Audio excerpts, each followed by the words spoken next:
Friends, ఒక్కసారి ఊహించుకోండి, మీరు రోజూ తాగే ఒక కప్పు టీ ధర 500 రూపాయలైతే, లీటర్ పెట్రోల్ 300 దాటిపోతే, ఇంకా ఘోరంగా 1 కిలో పిండి బస్తా కోసం వేల మందితో రోడ్డు మీద యుద్ధం చేయాల్సొస్తే, వినడానికి ఇది ఏదో సినిమా స్టోరీలా ఉంది కదూ. కానీ మన పొరుగు దేశం పాకిస్తాన్లో ఇది భయంకరమైన నిజం. ఒకప్పుడు భారత్తో పోటీ పడతాం అన్న దేశం ఈరోజు దివాలా తీసే స్టేజ్కి ఎలా వచ్చింది? అసలు పాకిస్తాన్ జేబు ఖాళీ ఎలా అయింది? ఈరోజు వీడియోలో పాకిస్తాన్ ఎకనామిక్ క్రైసిస్ గురించి పూర్తి వివరాలు మాట్లాడుకుందాం. ఫారెక్స్ రిజర్వ్స్, విదేశీ మారక నిల్వలు ఏదైనా దేశం బయట దేశాల నుండి పెట్రోల్, మెడిసిన్లు లేదా పప్పు, ధాన్యాలు కొనాలంటే డాలర్లో చెల్లించాలి. ప్రస్తుతం పాకిస్తాన్ దగ్గర ఉన్నది కేవలం 4 నుండి 5 బిలియన్ డాలర్లు మాత్రమే. మన భారత్ దగ్గర 600 బిలియన్ డాలర్లకు పైగా ఉన్నాయి. అంటే పాకిస్తాన్ పరిస్థితి ఎంత దారుణంగా ఉందంటే, వాళ్ళ దగ్గర ఉన్న డబ్బు కేవలం 2 వారాల దిగుమతులకు మాత్రమే సరిపోతుంది. ఆ తర్వాత వాళ్ళ దగ్గర పెట్రోల్ కొనడానికి కూడా చిల్లిగవ్వ ఉండదు.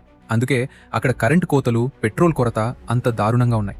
వీళ్ళు బయట దేశాలకు అమ్మే వస్తువులు ఎక్స్పోర్ట్స్ చాలా తక్కువ, కానీ కొనేవి ఇంపోర్ట్స్ మాత్రం చాలా ఎక్కువ. భారత్ లాగా వీళ్ళు ఐటీ రంగంలో ఎదగలేదు, మ్యానుఫ్యాక్చరింగ్లో ముందడుగు వేయలేదు. వీళ్ళు ఇప్పటికీ టెక్స్టైల్స్ అంటే బట్టల మీద ఆధారపడుతున్నారు. కానీ పెట్రోల్, గ్యాస్, చివరికి పామాయిల్ కూడా వేరే దేశాల నుండి తెచ్చుకోవాలి. జేబులో రూపాయి లేకపోయినా విలాసాలకు అలవాటు పడటం వల్ల ఈరోజు రోడ్డున పడ్డారు. చైనా డెట్ ట్రాప్ వీళ్ళకి అత్యంత ప్రమాదకరమైంది. చైనా అప్పులు పాకిస్తాన్కు, చైనా అంటే ఒక గొప్ప స్నేహితుడు అని భ్రమపడ్డారు. సిపెక్, చైనా పాకిస్తాన్ ఎకనామిక్ కారిడోర్, ఈ పేరుతో చైనా సుమారు 60 బిలియన్ డాలర్లు అప్పుగా ఇచ్చింది. ఆ అప్పుతో కట్టిన రోడ్లు, పవర్ ప్లాంట్ల వల్ల పాకిస్తాన్కు రూపాయి లాభం రావడం లేదు. ఆ ప్రాజెక్టుల కాంట్రాక్టులు చైనావే, మెటీరియల్ చైనాదే. ఇప్పుడు ఆ అప్పులకు వడ్డీ కట్టడానికే పాకిస్తాన్ మళ్లీ అప్పులు చేస్తోంది. అప్పు కట్టలేకపోతే శ్రీలంకలోని హంబన్ తోట పోర్ట్లాగా పాకిస్తాన్ తన భూములను చైనాకు రాసి చేయాల్సిందే. ఆర్మీ డామినెన్స్ అండ్ టెర్రరిజం పాకిస్తాన్కున్న అతి పెద్ద శాపం ఆ దేశ ఆర్మీ. సాధారణంగా ఏ దేశంలోనైనా దేశం కోసం ఆర్మీ ఉండాలి, కానీ పాకిస్తాన్లో ఆర్మీ కోసం దేశం ఉన్నట్టున్నట్టుంది. ప్రజలు ఆకలితో అలమటిస్తున్నా పాకిస్తాన్ బడ్జెట్లో డబ్బులు ఎక్కువ ఆర్మీకే వెళ్తుంది. దీనికి తోడు ఉగ్రవాదం, టెర్రరిజం వల్ల ప్రపంచ దేశాలు పాకిస్తాన్లో ఇన్వెస్ట్ చేయడానికి భయపడుతున్నాయి. FATF గ్రే లిస్టులో ఉండటం వల్ల అంతర్జాతీయ సంస్థలు కూడా వీళ్లకు అప్పు ఇవ్వడానికి వెనకాడుతున్నాయి. పాములను పెంచితే అవి మనల్నే కరుస్తాయి అన్న నిజాన్ని పాకిస్తాన్ ఆలస్యంగా తెలుసుకుంది. పొలిటికల్ ఇన్స్టెబిలిటీ, ఏ దేశానికైనా స్థిరమైన ప్రభుత్వం ఉండాలి, కానీ పాకిస్తాన్ ఏర్పడినప్పటి నుండి ఇప్పటి వరకు ఏ ఒక్క ప్రధాని కూడా తన 5 ఏళ్ల పదవీ కాలాన్ని పూర్తి చేయలేకపోయారు. ఇమ్రాన్ ఖాన్ అయినా, షెహబాజ్ షరీఫ్ అయినా అందరూ ఆర్మీ చేతిలో కీలుబొమ్మలే.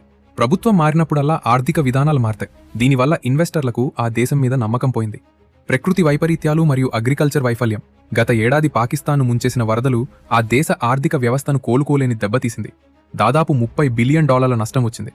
పంటలన్నీ నాశనం కావడంతో వ్యవసాయ దేశమైన పాకిస్తాన్ ఈరోజు గోధుమల కోసం పక్క దేశాల మీద ఆధారపడుతుంది.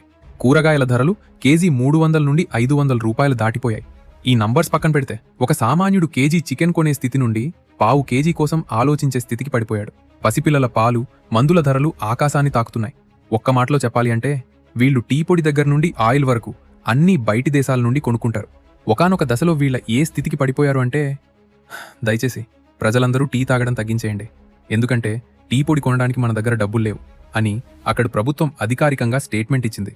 मैं ये भी कौम से अपील करूंगा कि हम चाय की एक प्याली 2 प्यालियां कम कर दें, क्योंकि जो चाय हम इंपोर्ट करते हैं वो भी हम उधार लेकर इंपोर्ट करते हैं. అంటే ఊహించుకోండి పరిస్థితి ఎంత దారుణంగా ఉందో. చివరగా పాకిస్తాన్ పరిస్థితి చూస్తుంటే ఒక విషయం స్పష్టంగా అర్థమవుతుంది. కేవలం మతం పేరుతోనో, వేరే దేశంతో యుద్ధం చేయాలనే కసితోనో దేశం నడవదు. బలమైన ఎకానమీ, ఐటీ రంగం, శాంతి ఉంటేనే దేశం బాగుపడుతుంది. మన భారత్ ఈరోజు 5 ట్రిలియన్ డాలర్ల ఎకానమీ వైపు దూసుకుపోతుంటే పాకిస్తాన్ అప్పుల కోసం అడుక్కుంటోంది. దీనిపై మీ అభిప్రాయం ఏంటి? పాకిస్తాన్ మళ్లీ కోలుకుంటుందా, లేదా ఇలాంటి స్థితి మన దేశంలో ఏ రాష్ట్రానికి వచ్చే అవకాశం ఉంది? కింద కామెంట్ చేయండి. వీడియో నచ్చితే లైక్ చేసి సబ్స్క్రైబ్ చేసుకోండి. జై హింద్.